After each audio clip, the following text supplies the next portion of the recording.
Hello again, Internet. It's your pal, Todd. We have been here all day across the street from Moscone Center here in San Francisco, California, USA, planet Earth.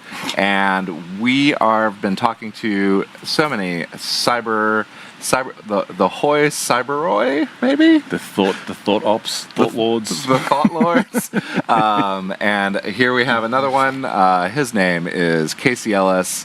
We have been old friends for quite a while now. Has been a while, yeah. And we're here to talk about bug bounties in the age of AI. Yes. I like that. That's cool. And so, hello, Casey. Thanks for coming by. Hey, thanks for having me, Todd. It's cool.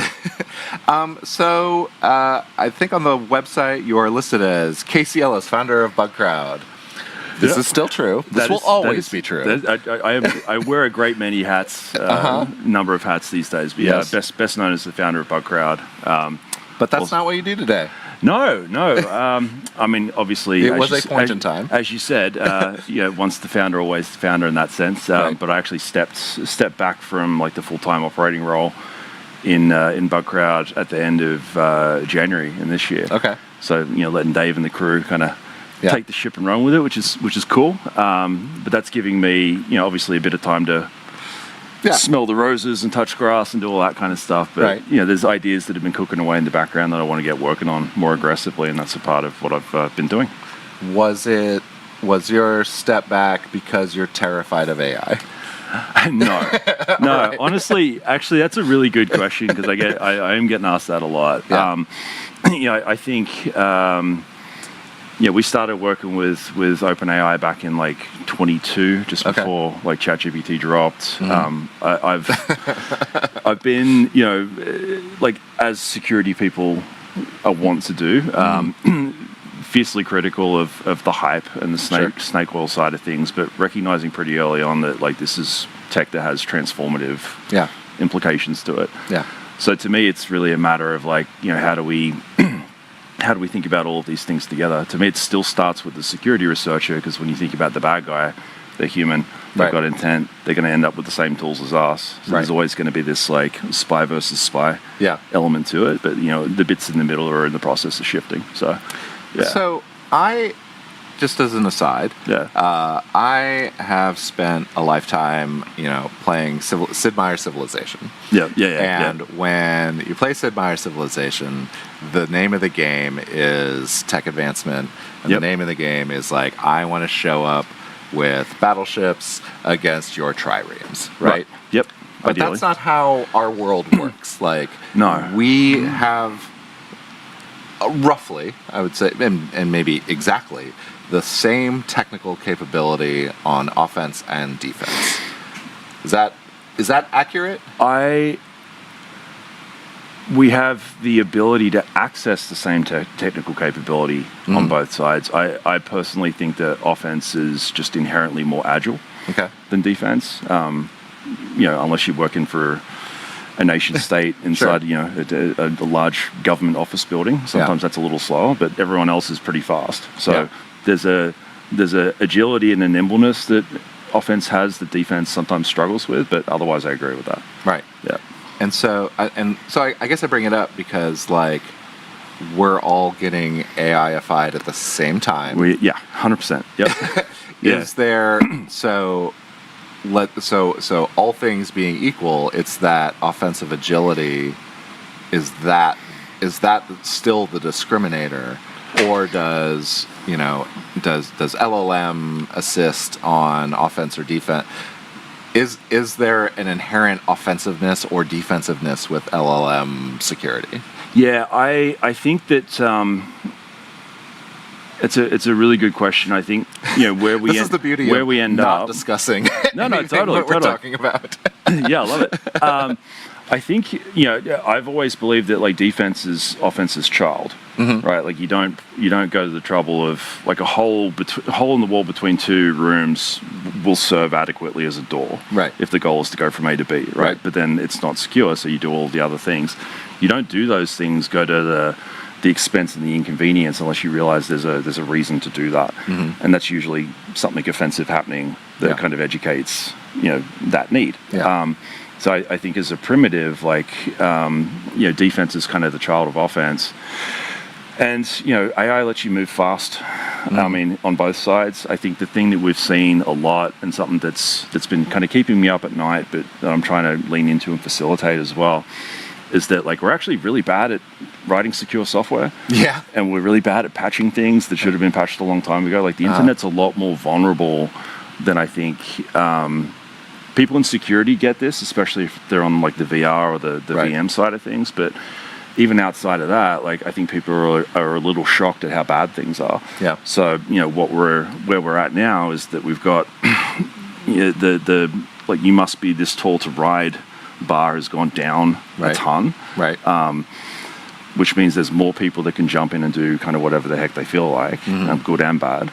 And the things that they're capable of achieving, through the combination of the advancement of the models, but also, like, just how much fragile opportunity there is to do stuff out there on the internet.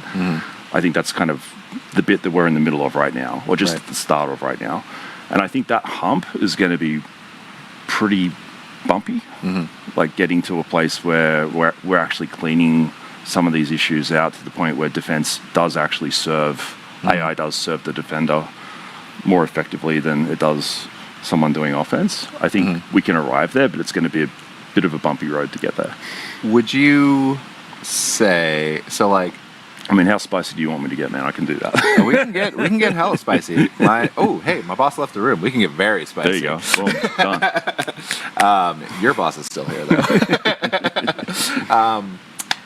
Defenders, right? Like, they operate, at the behest of offenders, I guess, offensive. Yep. Defenders, I think. And tell me if you agree or disagree, or tell me why I'm wrong, right? Sure. I think defenders in this space are naturally going to be a little more reluctant to change their tooling, a little more reluctant to adopt, like, anything labeled agentic AI because it's scary. Yep, sure. And people on offense are more likely to adopt it faster because the penalty for failure for them is like, I crashed my target. Right. Oopsie doodle, not my target. They're pursuing yes, no, whereas the defender's pursuing everything. Okay. What does that mean? Well, I mean, you can run harder at offense because your goal is just to get across the line. Right. Like, as the defender, you're trying to stop all of the ways that might happen from happening. It is like the defender dilemma at, like, AI speed, Y speed is a pretty interesting thing to kind of. It's like when you have. About. So I heard this joke from Stop Podcasting Yourself. Yeah. Which is a delightful Canadian comedy podcast. Right. Guy was, and it made me think of this because he was like, I don't understand why some exit doors are labeled warning. This door is alarmed. Yeah, the alarm. Yeah, it's like, well, what do I care? I'm leaving. This sounds like a you problem. That's usually not true either. And I feel like, and I've been thinking of that for like 2 days now because I've just heard this. Right. And I'm like, oh, okay. So, like, if you're on offense, like, your penalty for, like, the worst case in an action, right? When if I have farmed everything out to my AI agents, right, is that likely worst case is, like, the attack fails. Yeah, you don't get shell. And you get no shells. It's like, oh darn. And then you can go back and you say, like, why didn't I get my shell? Like, and I can kind of iterate on that. I guess there's the case of, like, oops, I got caught. Like, but how much is that? I think that's become, I mean, all of this stuff's happened at the same time, because I completely agree. And I think where you're about to go with that is, as a defender, oops, it dropped the production database, and now my company can't make money, which is like a different penalty structure. I'm out of the defense game now. I mean, on the tactics side of things, like, we saw this in 2000s during COVID, like, basically, the pandas switching from covert to just BERT. Like, let's just minigun the entire internet and get whatever we can from a shell standpoint and set it up opportunistically for later. That's continued, and I think other actors have jumped in with a similar approach. Basically just ignoring stealth. Right. Like this whole idea of don't get caught, like that's a Western cyber espionage and cyber warfare construct. It's not so much the kind of thing that we're defending against. Yeah. So to me, like if you look at what's gestures vaguely yes, around the place, I kind of wonder how much longer that's going to be important for. Yeah. In terms of like operations. Yeah. At which point, if you've got all these tooling sets available to you, like why not just join in the whole kind of minigun the internet thing? Yeah. Theoretically, I'm not advocating for that. Sure. Yeah. Theoretically, in the game. Yes. In the game, you mean.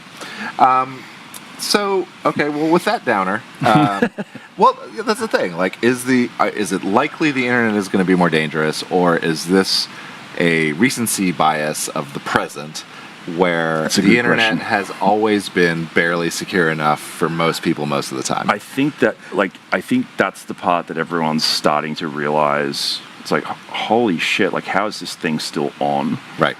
And I can tell you, if it's the nerds. Yeah, it's the nerds. Well, I think it's the nerds. I think there's partly. I don't want to invoke the whole kind of idea of mutually assured destruction, but like it's partly like if this goes down for one, it goes down for all. You know, that kind of thing. There's some rules of the game that seem to have held up okay. Yeah. On top of the valiant work of all the nerds, right? We had norms at one point. Yeah. Right. Yeah. And then those norms kind of evaporated around 2020 for reasons. Yeah. Yeah. Yeah. So I don't know. I think. I did a talk, on the recency bias thing. I do think this whole kind of idea of like the geopolitical, like who is a threat actor, who is a good guy, who is a bad guy, and like that's getting blurrier and blurrier, and there's an acceleration to that in terms of how you think about offense and defense on the internet specifically, right? Throw AI on top of that, throw accessibility to AI to a broader array of threat actors on top of that. It's like you got yourself a stew at that point, and I do think that I did a panel in DC 2 years ago. Basically, the question I asked, and this is I think a good thing to think about. Like if we've developed cyber defense doctrine and kind of the rules of politeness on the internet through 10 to 15 years of peace and prosperity, right? And we're now transitioning out of that. And this is before you sprinkle AI on top of all of it. Right. Like, what do we need to throw out, revisit, double down on? Like, what are the things that we've traditionally seen as, like, not okay that might become okay? And, what do we need to be thinking about that we might not already be thinking about? I think that as a thought experiment is a really good time to do that, just because of all of the, things that are kind of shifting right now.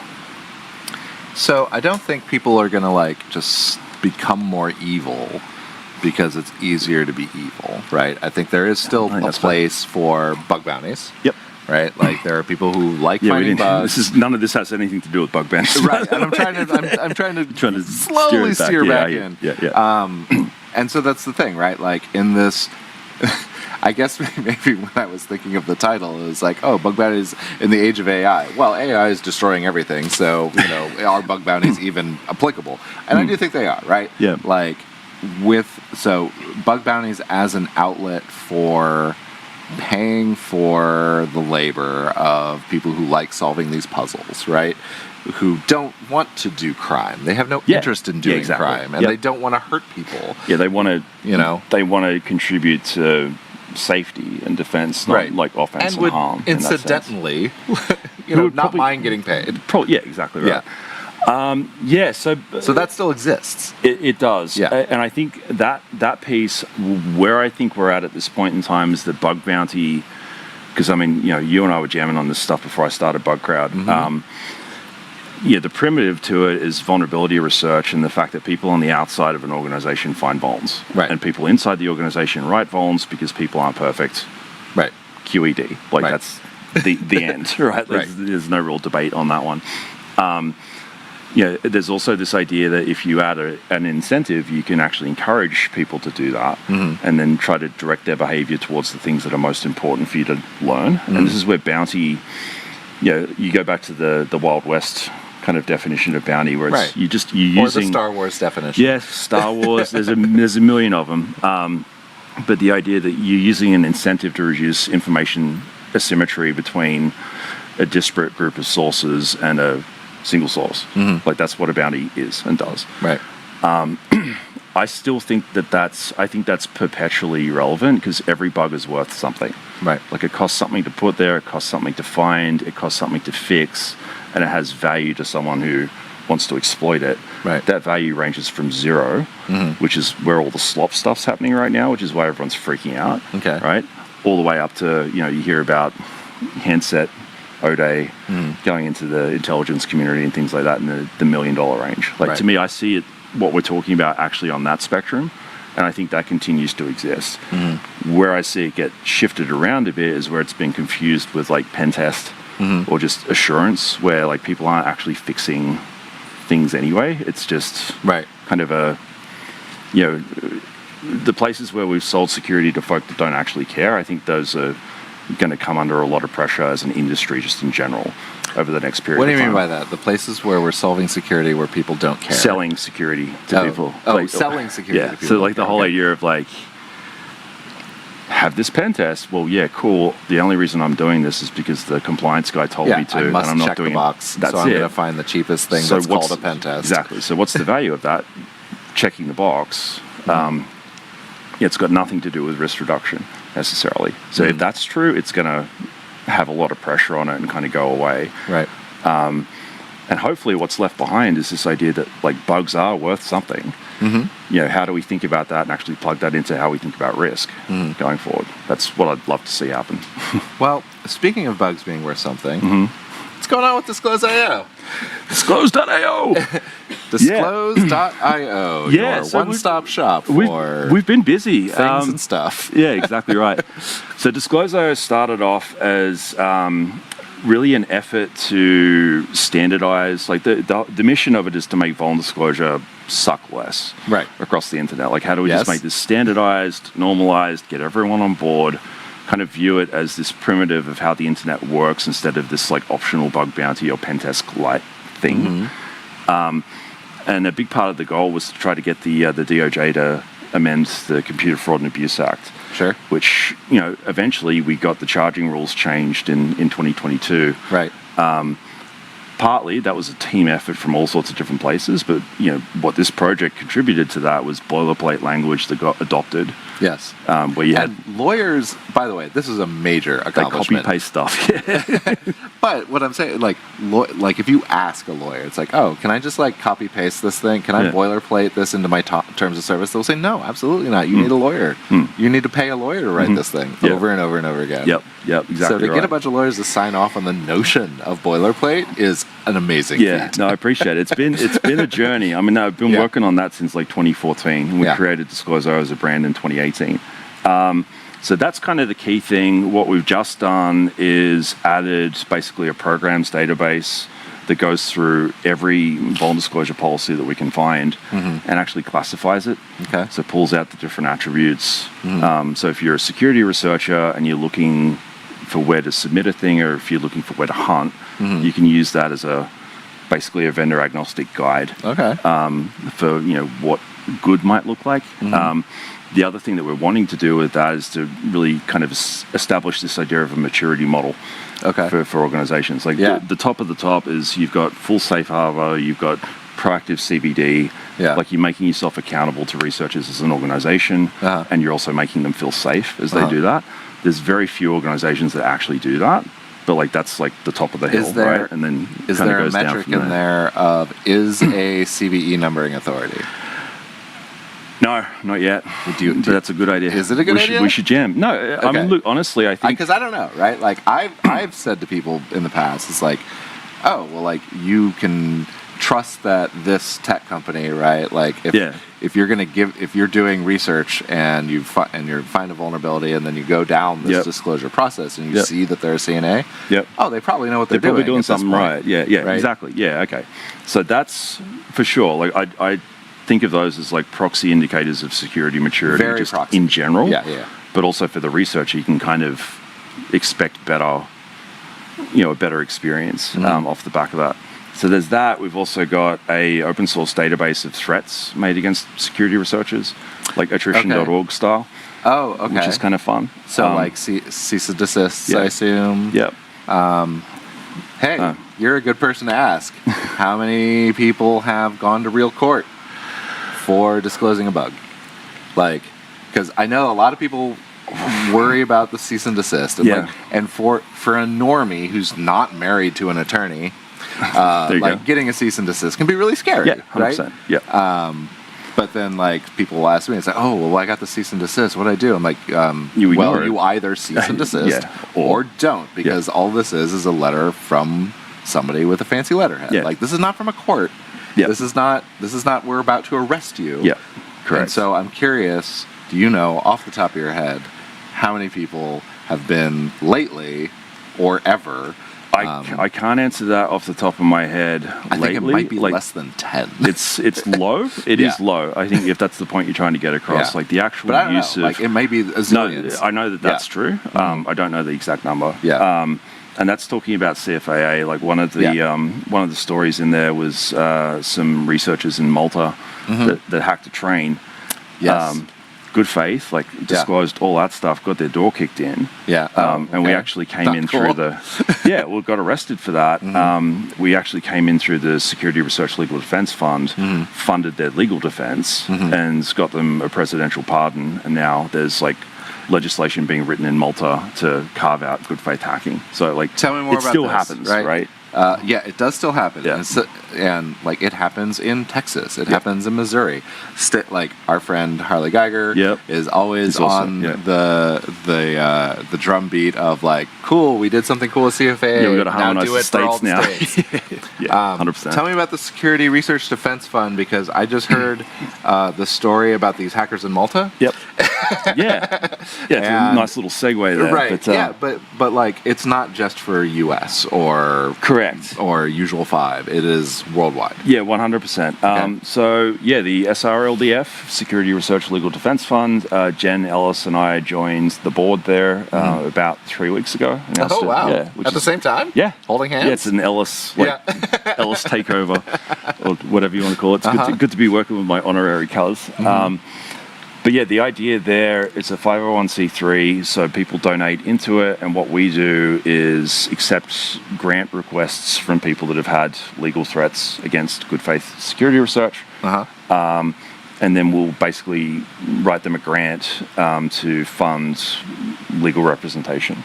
So it's like the big use case that pops up is like kids that go on internet safari and end up stumbling into a dark corner, and they don't know what to do on the legal side. They might not have the means to do anything about it. So it's cool. Like I think that, and this is distinct from EFF's action, right? Correct. So like the whole thing there is like, okay, you're maybe in Malta or maybe in Australia, maybe in India, like wherever you might be. Not in a jurisdiction where American lawyers are going to be super helpful, for example. That's a big thing as well. So like we'll help you find that and actually fund it. The far off land of Canada. Canada is a great example. Exactly. So that's probably the big thing with that I've been doing this week is trying to make sure that researchers understand that that's available to them, and that they can reach out. And also we're obviously always looking for donors and people that want to come in and support that type of project financially as well. Sure. Well, that's great. I love keeping kids out of jail. I think it's a good plan, right? Is there a pipeline from the Security Research Legal Defense Fund to Disclose.io to gainful employment? I mean, I think you can kind of get a picture of the ecosystem that I'm traversing here. Like I see all of these things as related because security researchers, going back to where we started, I believe are going to continue to be the tip of the spear in terms of how we think about securing the internet. That'll forever be true. So we've got to protect that ecosystem and make sure it functions. And even with what we were saying with AI coming in and kind of tipping everything upside down right now, that's all the more reason to lean in on that type of thing. I think so. All right, well, I think that is a great place to leave it. Thank you for not being so doom and gloom like all my other guests today. This has been great. Like, look it up, Security Researcher Legal Defense Fund and Disclose.io, both very open source, kumbaya. And We're going to take a break for about 5 minutes, and then we're going to be back with H.D. Moore, Jared, and Zakir, and we're going to be talking all about all of those weird things as part of the decibel land of this whole situation here. So we'll be right back. 5 minutes. Catch ya.